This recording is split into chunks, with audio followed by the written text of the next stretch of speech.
before I let Dan and Ty go. 2 truths and a tie. And of course, we saved the first 12-team playoff for last. 5 SEC teams will make the playoff. Wow. 4 Big Ten teams will make the playoff. 2 ACC teams will make the playoff. Andy, I'm going to call out your graphic here. Uh-oh. I see Michigan. That's based on my post-spring top 25. So that's got 5 SEC teams in there. Yeah. I see Michigan in there at number 8. You sure do.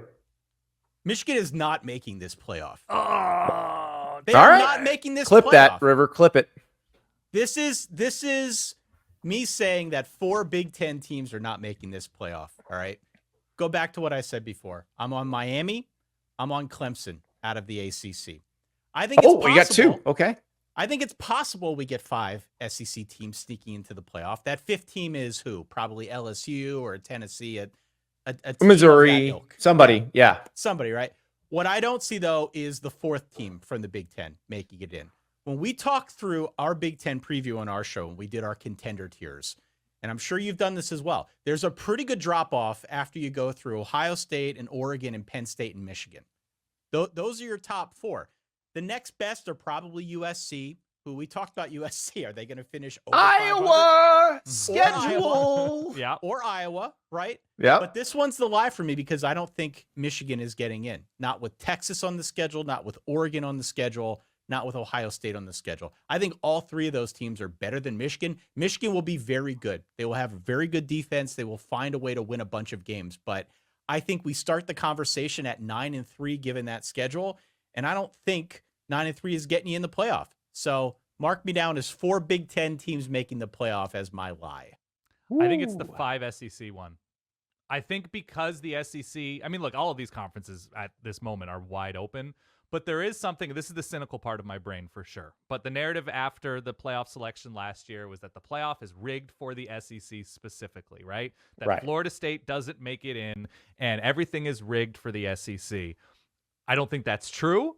But I think if the committee has an opportunity to course correct on the margins, I don't think they want to give a team 5 playoff berths in year 1 of an expanded playoff, especially when it's going to 14 anyway in a couple of years. And we're not going to be having that same conversation in the same way about how many teams from this conference, how many teams from that conference as it gets bigger and bigger. So that to me is going to be my cynical lie that the SEC is going to get 5 teams in. And whether it's the Big 12 getting a second, whether the ACC getting a second, I think there is going to be an unspoken or a secretly spoken edict to spread the wealth as much as possible. See, I don't think they think that way. Oh, I don't think they vote that way. It's a very cynical view, but yeah. Yeah. I think it's 2 ACC teams making the playoff. I think that's the lie.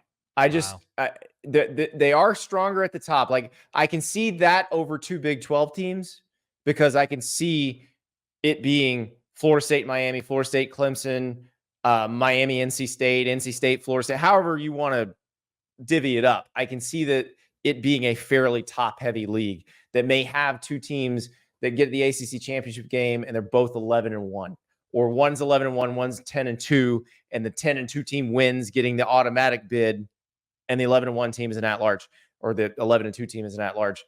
I can see that, but I can also see a situation where there's a really good team that's like 11-1 that plays a 9-3 team in the conference championship game, beats them, and that's all there is to it.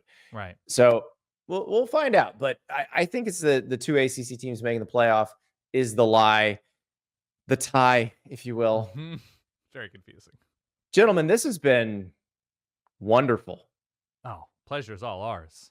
All of our wrong I don't know answers that we solved felt anything. Good. No. But I am more pumped up than I was before, and I was already very pumped up because this is just going to be so exciting to see all of this play out in real time.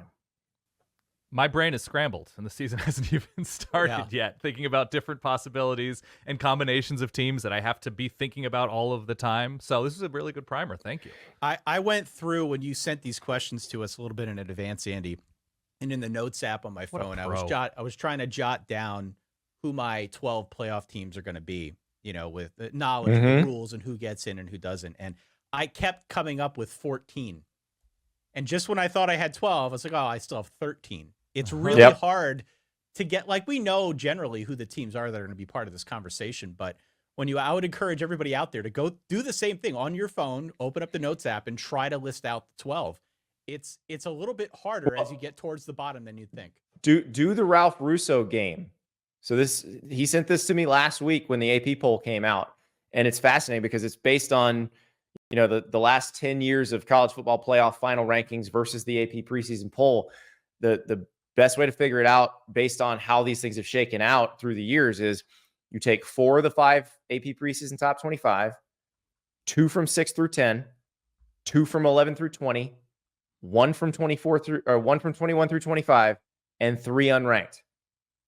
You do that, things start getting real weird real fast. Yeah, indeed. So, I there's like that. there's my projection based on that. I've got Iowa in the playoff. I got West Virginia, UCF, Tennessee. Like it gets crazy.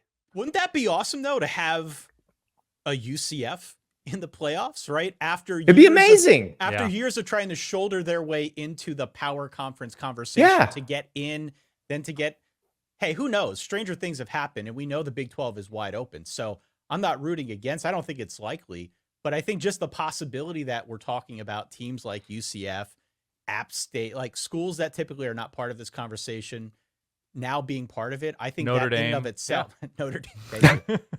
These schools being part of that conversation is reason enough to feel energized about the new year. Yes, with apologies to Kevin Garnett. Anything is possible, gentlemen. Thank you so much. Thank you so much for watching. Just a reminder, subscribe to this channel right here so you never miss an episode of Andy Staples on 3. And oh, by the way, watch all the other great videos on the On3 Sports YouTube channel.